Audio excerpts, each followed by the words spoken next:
Hello friends, welcome to Om study classes. स्वागत है आपका हमारे इस YouTube channel Om study classes में। तो कैसे हैं आप लोग? उम्मीद करते हैं अच्छे ही होंगे, मस्त होंगे, अच्छे से पढ़ाई भी कर रहे होंगे। तो आज की इस वीडियो में हम क्या करने वाले हैं, एक्सरसाइज 6.4 क्लास 10th के मैथ एक्सरसाइज 6.4 के सवालों को सॉल्व करेंगे क्वेश्चन नंबर 1 से। ठीक है, स्टार्टिंग से। इससे पिछले वाले वीडियो में हम पर में 6.6 को ऑलरेडी सिद्ध कर दिए हैं। अगर आप पिछले वीडियो को नहीं देखे हैं तो जाके देख लीजिएगा, लिंक आपको डिस्क्रिप्शन में मिल जाएगा। ठीक है, तो देखिए क्वेश्चन नंबर 1 क्या बोल रहा है कि मान लीजिए त्रिभुज एबीसी समरूप त्रिभुज डीईएफ है। दो त्रिभुज है, आपस में क्या है, समरूप है। एक ये त्रिभुज है और एक ये त्रिभुज है, आपस में क्या है, ये समरूप है। ए बी सी और डी ई एफ ये आपस में क्या है, समरूप है। ये दिया हुआ है। ठीक है, और इनके क्षेत्रफल क्रमशः 64 सेंटीमीटर स्क्वायर और 121 सेंटीमीटर स्क्वायर है। इसका जो क्षेत्रफल है 64 सेंटीमीटर स्क्वायर किसका, एबीसी का, और डीईएफ का कितना है 121 सेंटीमीटर स्क्वायर, यानी 121 सेंटीमीटर स्क्वायर। दोनों का क्षेत्रफल दिया हुआ है। ईएफ 15.4 सेंटीमीटर, ईएफ यहां पर है, ये दिया हुआ है 15.4 सेंटीमीटर, और बीसी हमको पूछा, यानी इसका मान हमको पता नहीं है, इसका मान हमको निकालना है। ठीक है, तो सबसे पहले देखिए दिया है क्या कि दोनों त्रिभुज समरूप है। ये तो दिया हुआ कि त्रिभुज ए बी सी समरूप त्रिभुज पी क्यू आर। ठीक है, ये दिया हुआ है, और हम जानते हैं जब समरूप त्रिभुज होता है, जब भी त्रिभुज समरूप हो तो इसके संगत भुजाएं, जैसे देखिए ये दोनों त्रिभुज क्या है, समरूप है। तो जब समरूप है तो इसके क्षेत्रफलों का अनुपात, एरिया ऑफ त्रिभुज ए बी सी और क्या, एरिया ऑफ त्रिभुज डी ई एफ, यानी इसका क्षेत्रफलों का जब हम अनुपात निकालेंगे तो इसके संगत भुजाओं के अनुपात के वर्ग के बराबर होता है। ये हम कब सिद्ध कर चुके हैं, प्रमेय 6.6 में। क्या कि इसके संगत भुजाएं, जैसे ए बी लेंगे तो इसका क्या, डीई, ए बी और इसका डीई, इसके अनुपात के वर्ग के बराबर होता है सभी भुजाओं का। जैसे देखिए इसके संगत लेंगे तो ये वाला लेंगे, इसके संगत लेंगे तो ये वाला लेंगे, यानी सब भुजा के संगत भुजाएं के अनुपात के वर्ग के बराबर होता है। अब हमको क्या करना है कि इसका अनुपात निकालना है दोनों त्रिभुज का। त्रिभुज A B C, area of त्रिभुज P Q, sorry P Q नहीं है, यहाँ पे पी क्यू आर नहीं है, आपको पी क्यू आर नहीं देना, क्या है, डी ई एफ। तो डी ई एफ कर लीजिएगा इसको आप, डी ई एफ।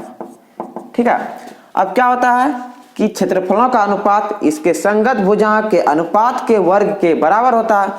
संगत भुजाएं ए बी और इसका डीई, तो ए बी बटे डीई का होल स्क्वायर इक्वल टू इसका बीसी अगर लेंगे तो उसका क्या लेंगे, ई एफ, बीसी और इसका ई एफ, इसका स्क्वायर, और क्या, इसका अगर हम एसी लेते हैं तो उसका क्या ले लेंगे, डी एफ, इसका स्क्वायर हो जाएगा। क्लियर है कि जब भी हम दोनों के क्षेत्रफलों का अनुपात निकालेंगे तो क्या होगा, इसके क्षेत्रफलों का अनुपात बराबर इनके संगत भुजाओं के अनुपात के वर्ग के बराबर होगा। तो संगत भुजाओं के अनुपात ये हो गया, इसके वर्ग के यानी स्क्वायर दे दिए, सभी संगत भुजाएं, इसके संगत ये, इसके संगत ये। क्लियर है। अब देखिए हमको काम किससे है, काम जिससे है उससे काम लेना है, क्योंकि ये तीनों तो आपस में बराबर है। काम हमको लेना है बीसी और ईएफ से, काम है हमको बीसी और ईएफ यहाँ पे है, यानी ये तीनों आपस में जब बराबर है तो हम इसको और इसको आपस में बराबर लिख सकते हैं। इसका हमको कोई काम नहीं है, इसका भी कोई काम नहीं है। ए बी बटे डी ई का कोई काम है क्या, नहीं है। इसका भी कोई काम नहीं है, तो इसको हम नहीं लेंगे। क्यों नहीं लेंगे, क्योंकि हमको जिसका काम है सिर्फ उसको रखना है, तीनों आपस में बराबर है, तो काम जिसका है उससे हमको काम ले लेना है। तो एरिया ऑफ त्रिभुज ए बी सी और एरिया ऑफ त्रिभुज डी ई एफ। ठीक है, बी सी बटे ई एफ, इससे काम है हमको, बी सी बटे ई एफ, इसका स्क्वायर दिया हुआ था। क्या, एरिया ऑफ त्रिभुज ए बी सी, ये भी दिया हुआ था, आपको साइड में लिख देना है। कितना दिया हुआ था, 64 सेंटीमीटर स्क्वायर, और एरिया ऑफ त्रिभुज डी ई एफ ये दिया हुआ था 121 सेंटीमीटर स्क्वायर, और क्या दिया हुआ था, ई एफ की लंबाई दिया हुआ था 15.4 सेंटीमीटर BC नहीं पता था, इसको निकालने के लिए बोल रहा था। इसको साइड में आपको लिख देना है, ठीक है। अब देखिए एरिया ऑफ त्रिभुज ABC ये तो पता है 64, DEF 121, BC नहीं पता है, EF 15.4, इसका स्क्वायर हो जाएगा। तो इधर स्क्वायर है, इस अपोजिट साइड ले जाएंगे तो क्या अंदर रूट हो जाएगा, तो 64/121 इक्वल टू BC बाय 15.4 यानी 15.4। अब देखिए जब हम 64 का स्क्वायर रूट करेंगे तो क्या आ जाएगा, 8 आ जाएगा, और 121 का 11 equal to BC bye 15.4।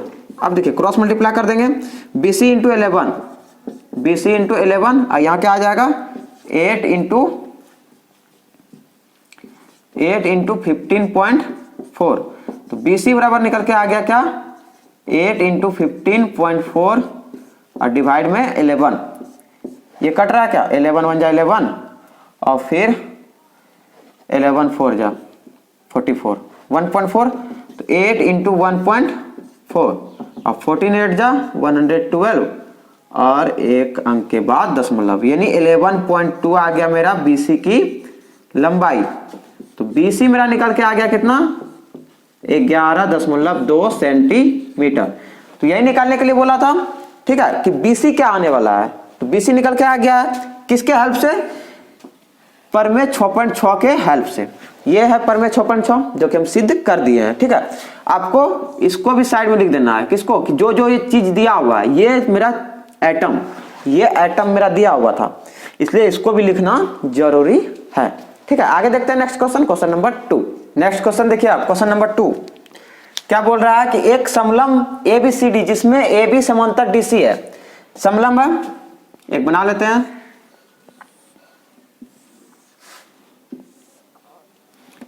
ABCD, AB समांतर DC है, ये दोनों आपस में क्या है, समांतर है, के विकर्ण परस्पर O पर प्रतिच्छेद करते हैं। इसका अगर हम विकर्ण देंगे डायगोनल, ठीक है, तो ये O पर प्रतिच्छेद करते हैं, ठीक है। यदि AB बराबर 2CD, AB यहां से यहां 2CD इसके 2 गुने है ये हो, तो त्रिभुजा AOB और COD के क्षेत्रफलों का अनुपात, COD ये और AOB ये, इसके क्षेत्रफलों का अनुपात हमको निकालना है, ठीक है। तो डायग्राम यही है, दिया है क्या पहले कि ABCD एक समलंब है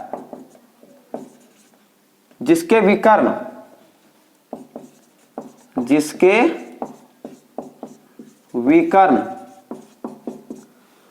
परस्पर O पर प्रतिच्छेद करते हैं, ठीक है। इसके विकर्ण क्या, O पर प्रतिच्छेद करते हैं। और क्या दिया हुआ है कि AB बराबर 2CD, AB बराबर 2CD ये दिया हुआ है।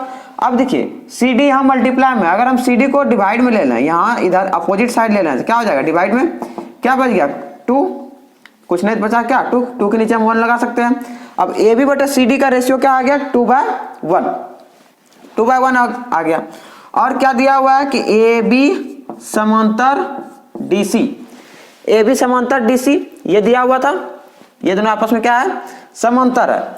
अब ध्यान दीजिएगा, अगर ये दोनों समांतर है, ये लाइन और ये लाइन आपस में समांतर है, अगर इसको हम तिर्यक रेखा मान लेते हैं, किसको, BD को, तो ये वाला एंगल और ये वाला एंगल बराबर होगा कि नहीं, क्यों, क्योंकि एकांतर कोण है, ठीक है।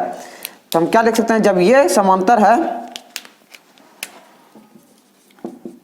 तो कोण ABO बराबर क्या, CDO, कौन CDO, क्यों, क्योंकि एकांतर कौन है, एकांतर कौन, ठीक है। ये हो गया एकांतर कौन। अब ध्यान दीजिएगा, अब हम कंपेयर करेंगे दोनों त्रिभुज को, किसको, जिसका हमको क्षेत्रफलों का अनुपात हमको निकालना है। पहला त्रिभुज क्या, AOB और COD, ध्यान दीजिएगा, लिखेंगे त्रिभुज AOB तथा त्रिभुज बी के बराबर डी आया, बी जितना एंगल था डी उतना एंगल आया, तो इसका मतलब बी के जगह पे हमको डी लेना पड़ेगा, बी के जगह पे डी, ओ बीच में है सीओडी, सीओडी क्यों? क्योंकि बी और डी दोनों एंगल आपस में बराबर है। तो यहाँ भी हम बी के पोजीशन पे, थर्ड पोजीशन पे है बी, तो डी भी यहाँ पे क्या कर दिए, थर्ड पोजीशन पे दे दिए। तो एओबी तथा सीओडी में अब हमको कंपेयर करना है कि ये दोनों त्रिभुज समरूप है या नहीं है। समरूप है तो कम बन जाएगा। अब देखिए ये दोनों त्रिभुज में ये एंगल तो बराबर आ गया, अभी तुरंत निकाले हैं। त्रिभुज ए कोण ए बी ओ बराबर कोण सी डी ओ, यहाँ पे एक लिख दीजिएगा इक्वेशन फर्स्ट, यहाँ लिखेंगे समीकरण 1 से, ठीक है। कहां से आई? समीकरण 1 से। और क्या कि यहाँ ओ के पास अगर हम इसको ओ ले लेते हैं तो यहाँ पर जितना एंगल बनेगा यहाँ पर भी उतने बनेगा कि नहीं? क्यों? क्योंकि ये दोनों आपस में क्या है, शीर्षाभिमुख कोण है, शीर्षाभिमुख। जैसे देखिए ऐसे है तो यहाँ पर जितना बनेगा यहाँ पर भी उतना बनेगा, यहाँ पर जितना कोण बनेगा यहाँ पर भी उतना ही कोण बनेगा। क्यों? क्योंकि शीर्षाभिमुख कोण है। तो हम इसको क्या लिख सकते हैं, ए ओ बी, कोण ए ओ बी, ए ओ बी, और इसको क्या, सी ओ डी। क्यों सी? क्योंकि जब हम बी को थर्ड पोजीशन पे लिए तो डी को भी थर्ड पोजीशन पे इसलिए लेंगे क्योंकि बी और डी आपस में बराबर है। तो यहाँ क्या आ जाएगा, कोण सी ओ डी। क्यों? क्यों बराबर है? शीर्षाभिमुख कोण, ठीक है। तो ये शीर्षाभिमुख कोण हो गया। अब देखिए जब दो एंगल मेरा बराबर हो रहा है, ये एंगल इसके बराबर, ये एंगल इसके बराबर, तो ये क्या बाहर जाएगा? ये क्या बाहर जा सकता है? कभी भी नहीं जाएगा। मतलब ये और ये भी आपस में बराबर होगा। तो डबल एंगल प्रॉपर्टी से हम क्या बोल सकते हैं, दोनों त्रिभुज क्या है, समरूप है। तो यहाँ पे लिखेंगे त्रिभुज ए ओ बी समरूप त्रिभुज सी ओ डी, किससे? ए समरूपता कसौटी से, ठीक है। ये क्या हो जाएगा, ए समरूपता कसौटी से समरूप है। तो जब ये समरूप आ गया, ये दोनों त्रिभुज समरूप है, इसके संगत भुजाएं क्या हो जाएंगे, संगत भुजाएं समानुपाती, संगत भुजाएं क्या, समानुपाती। और इसके क्षेत्रफलों का अनुपात अगर हम निकालेंगे, किसका, इस दोनों का क्षेत्रफल, तो क्षेत्रफलों का अनुपात क्या हो जाएगा, इनके संगत भुजाओं के वर्ग के बराबर हो जाएगा। अब ध्यान दीजिएगा, आप चाहे तो यहां तक इसका स्क्रीनशॉट भी ले सकते हैं। आगे देखिए, क्या स्क्रीनशॉट ले लिए? अब देखिए हमको पूछा है क्या कि दोनों के क्षेत्रफलों का अनुपात, किसके, ए ओ बी और सी ओ डी के क्षेत्रफलों का अनुपात क्या होगा। तो ध्यान दीजिएगा, एरिया ऑफ त्रिभुज ए ओ बी और एरिया ऑफ त्रिभुज सी ओ डी। तो ए O B C O D, अगर हम इससे एरिया का निकालेंगे तो हमको पता किसका है, देखिए ए बी बटे सी डी, ए बी बटे सी डी ये पता है। तो ए बी बटे सी डी इसको ले लेंगे इसका स्क्वायर।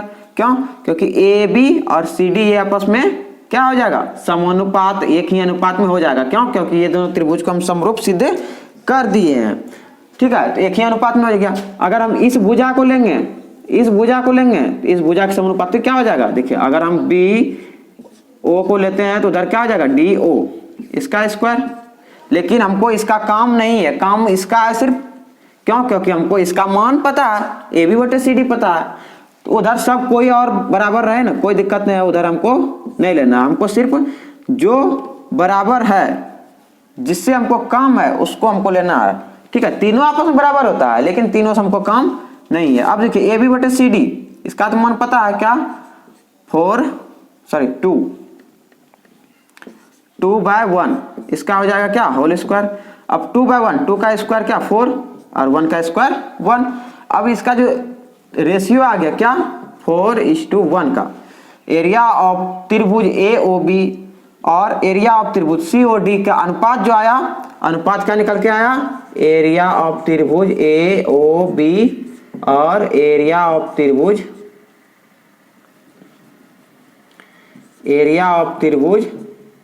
सी ओ डी क्या आ गया, 4 1:1 यानी 4:1 निकल के आया। ठीक है, तो इस तरह से आप इसको कर सकते हैं। क्या किया, सबसे पहले हमको समरूप सिद्ध करना है।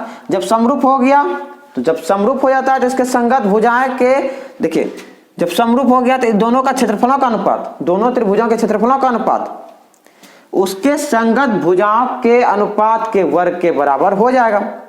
पहला टारगेट क्या, हमको समरूप करना है, समरूप कर दिए। तो जब समरूप हो गया तो इसके अनुपात, दोनों क्षेत्रफलों का अनुपात, दोनों त्रिभुजों के क्षेत्रफलों का अनुपात इसके संगत भुजाओं के अनुपात के वर्ग के बराबर हो जाएगा। ये क्यों किए हम, यहाँ पे आप लिख सकते हैं पर में 6.6 से। ठीक है, आगे देखते हैं नेक्स्ट क्वेश्चन, क्वेश्चन नंबर 3। आगे देखिए नेक्स्ट क्वेश्चन नंबर 3 क्या बोल रहा है। आकृति 6.44, ये आकृति है, एक ही आधार BC पर दो त्रिभुज ABC और DBC बने हुए हैं। एक ही आधार, देखिए आधार क्या है, एक है, ये आधार है, इसी पे दो त्रिभुज, एक इधर बना हुआ है, एक इधर बना हुआ है। ठीक है, AD और BC को O पर प्रतिच्छेद करें। यदि AD BC को O पर प्रतिच्छेद करे तो दर्शाइए कि एरिया ऑफ ABC बटे एरिया ऑफ त्रिभुज DBC इक्वल टू AO/DO। ये हमको निकालना है, दिखाना है, दर्शाना है। ठीक है, तो देखिए आधार दोनों का एक ही है, किस दोनों का, इस दोनों त्रिभुज का। तो सबसे पहले दिया हुआ है क्या, वो लिखेंगे दिया है क्या दिया हुआ है कि त्रिभुज ABC तथा त्रिभुज DBC एक ही आधार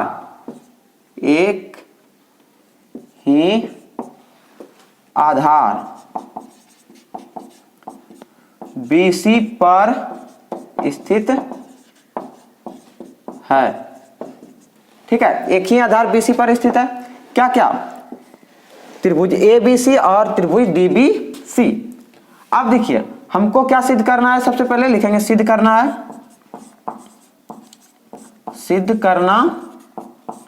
है। क्या सिद्ध करना है कि एरिया ऑफ त्रिभुज ABC, एरिया ऑफ त्रिभुज DBC इक्वल टू क्या, AO/DO। ये हमको सिद्ध करना है।